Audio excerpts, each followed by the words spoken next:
paciente cuadrar profesores, etcétera, durante esta muchas veces. Y eso vamos a ver durante todo este mes.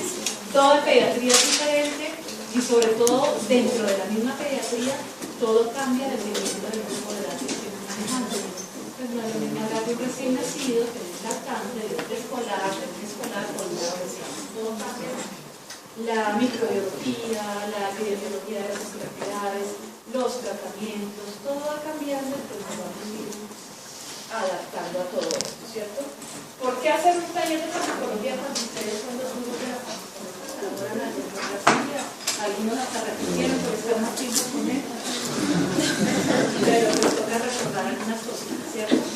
Entonces, lo que debemos entender es que el uso racional de medicamentos en los niños depende del conocimiento previo que ustedes están haciendo aspectos farmacocinéticos como fármacos dinámicos, porque nuevamente los niños son diferentes a los adultos y debemos aplicar un cierto distinto.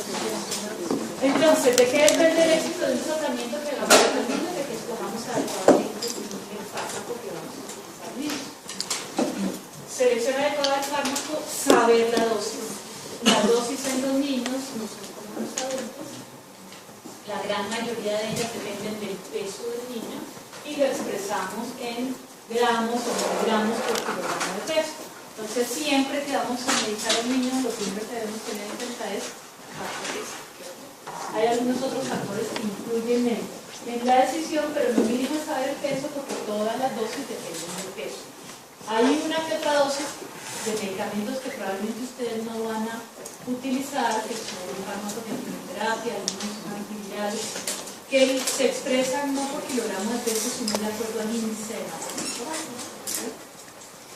Perdón, no es al índice de masa corporal, sino a la superficie corporal por metro cuadrado. ¿Alguno de ustedes se acuerda cómo calcular la superficie corporal? No el índice. Hay muchísimas fórmulas y ustedes aprenderán las que les quede más fácil, ¿sí? Pero para algunos aspectos requerimos la superficie corporal para el manejo de líquidos, por ejemplo, el manejo de circulación. Entonces hay una fórmula fácil que es el peso del paciente en kilogramos por 4 más 7 dividido el mismo peso más 90. Esa es una fórmula fácil de superficie corporal. Hay unas tablitas donde están los datos metidos, el peso, la talla y luego la superficie corporal, pero para efectos prácticos se aprenden cualquiera. Esta me la sé yo, de pronto ustedes encuentran una más fácil, lo importante es que lo tengan calculado. Pero como les digo, son muy pocos los medicamentos cuyo cálculo se basa en la superficie corporal.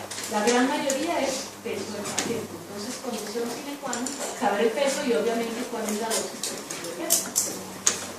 Al comienzo pues no lo sabemos todos esos aspectos porque todo va a ser nuevo para ustedes.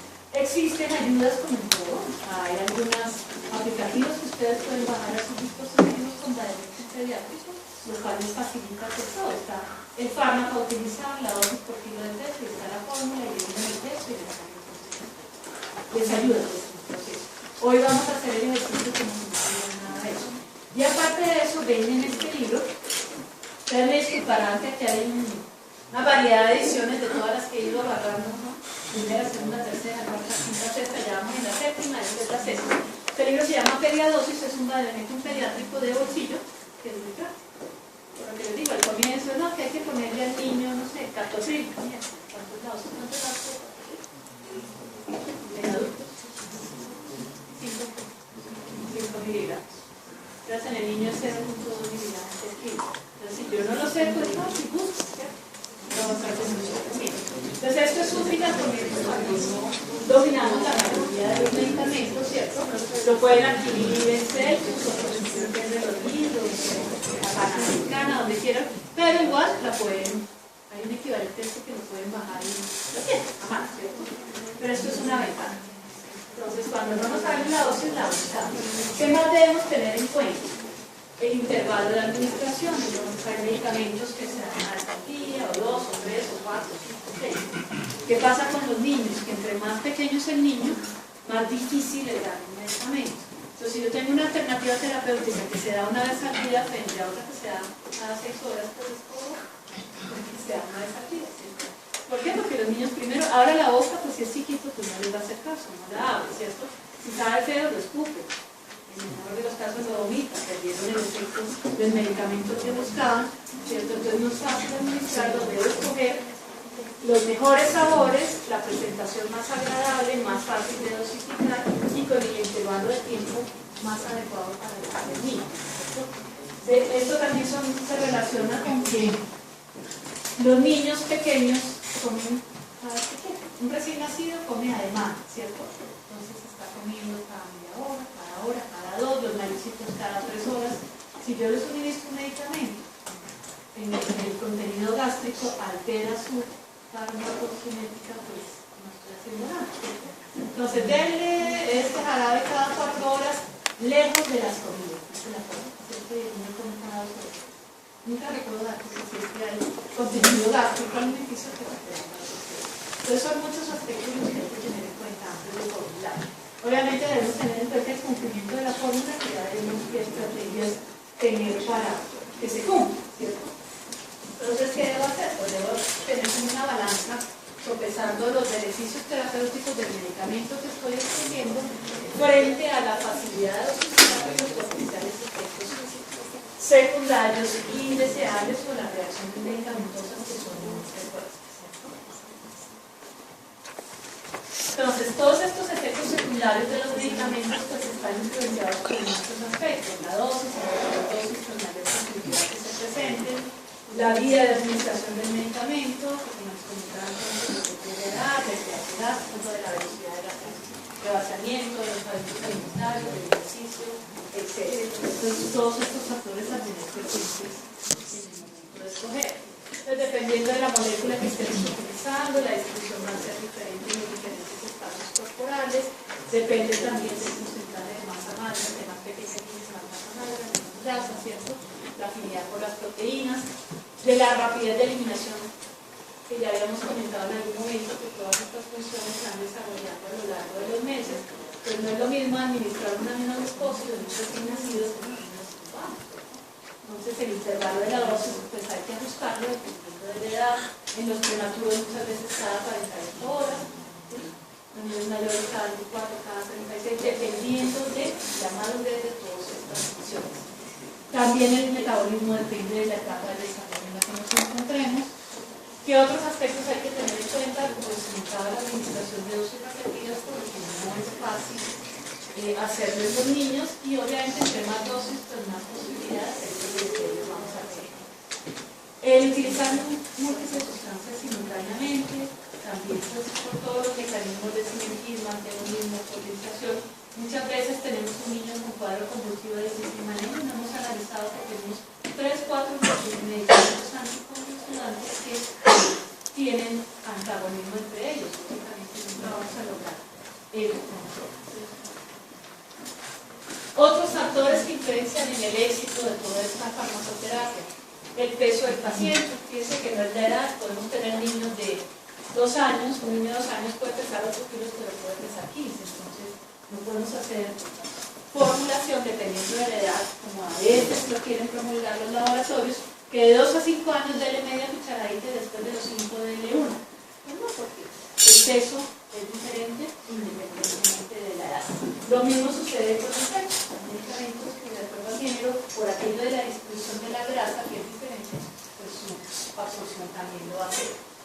Posibilidades de efectos secundarios pues dependen también de otras cosas, de la sensibilidad individual, ¿cierto? De la presencia de resistencia, si se han administrado los fármacos previamente o no, y obviamente de las condiciones fisiológicas y patológicas que estén sufriendo el paciente. Entonces tendremos alteraciones de algunos medicamentos que se dan simplemente porque el niño está deshidratado en los últimos campos, ¿cierto? Un ejemplo muy común con muchos efectos secundarios de un medicamento que a veces no utilizamos adecuadamente son los AINES y especialmente el ibuprofeno, porque el ibuprofeno se utiliza no solamente como antiinflamatorio sino como antipirético. Y acuérdense que la fiebre en los niños pues es el motivo de consulta más frecuente. Los niños tienen múltiples infecciones en los primeros años, sobre todo virales, todas ellas acompañadas por fiebre o con los síntomas principales de la fiebre. Y no hay nada que angustie más a una familia que el hijo tenga fiebre, ¿cierto? Le hacen todo lo posible por quitarse, no por saber que tiene, sino que la fiebre desaparece. Entonces, el socorrido Doris o acetaminofén, después el ibuprofeno y los otros AINES que promovían como antitérmico.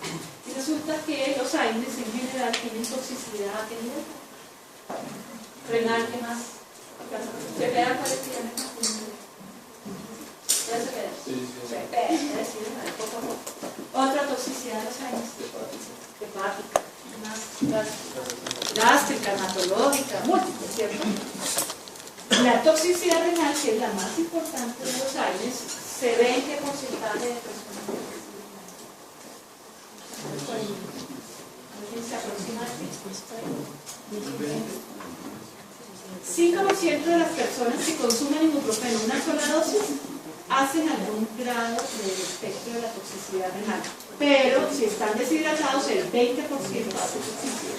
O sea, una de cada 5 personas que reciben un AINES, estando hipovolémico o deshidratado, hace algún grado de toxicidad renal, que puede ser desde una simple hematuria monosintomática hasta una insuficiencia renal terminal, ¿cierto?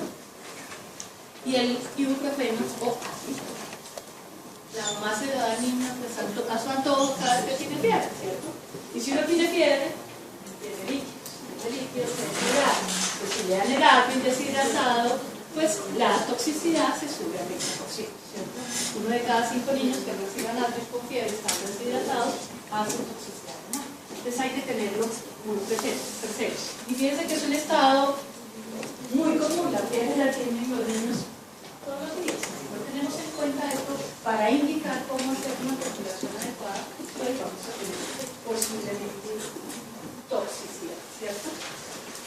Otros aspectos de los efectos deleterios de los fármacos que influyen en muchos aspectos, por ejemplo en el crecimiento y en el desarrollo. Hay medicamentos que alteran el crecimiento de los niños. ¿Cuál se les ocurre? Los corticoides, por ejemplo, que disminuyen la velocidad de crecimiento, pero finalmente la talla final que se alcanza en la pubertad está muy relacionada con la que traían como talla predictiva, digamos, desde el punto de vista genético, ¿no? Entonces se lentece la velocidad de crecimiento, pero al final se recupera y logran una talla final más o menos igual a la pronosticada. Otro medicamento que puede alterar el crecimiento. Corticoides. ¿Qué? Corticoides. Es que se los estamos diciendo. Otro más. ¿Cuál antibiótico? ¿La qué? Ciclina.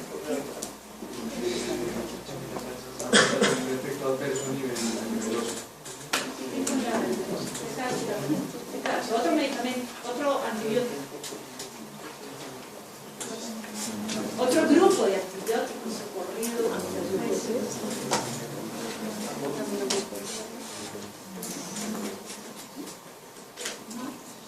Bueno, salvo que por daño renal crónico pues haya retraso de envejecimiento, digamos, pero eso sería ya más rebuscada. Otro. Efectos de las quinolonas, ¿cuáles conocen? De las fluoroquinolonas. Pero a nivel de crecimiento. Hacen una artropatía, ¿no? Entonces, sobre todo en las articulaciones que soportan peso como la rodilla, el cartílago de crecimiento está muy cercano a la articulación, se puede alterar el cartílago de crecimiento. Entonces, no estaría limitado, ¿vale? Y muchas otras cosas.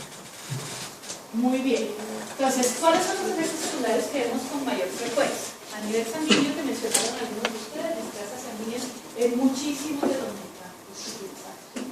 Dentro de ellos, de hecho, frecuente, todos los anticonvulsivantes. Todos. No vamos a poder describir. Todos tienen posibilidades de toxicidad hematológica, los antiinflamatorios no esteroideos, la propil, la norpil, algunos antibióticos, especialmente cloramfenicol, que gracias a Dios ya no se usan. Las indicaciones, rifampicina, las cefalosporinas, tienen este potencial y son mucho más frecuentes. Depresores de médula ósea, antihistamina B, los antitiroideos, el yodo, que también muchas veces requieren tratamientos con yodo. Depresores del sistema nervioso central, que el alcohol también. Ustedes dirán, ¿crees que el bebé no sale ya cada 8 días? Llega borracho. Hay muchos medicamentos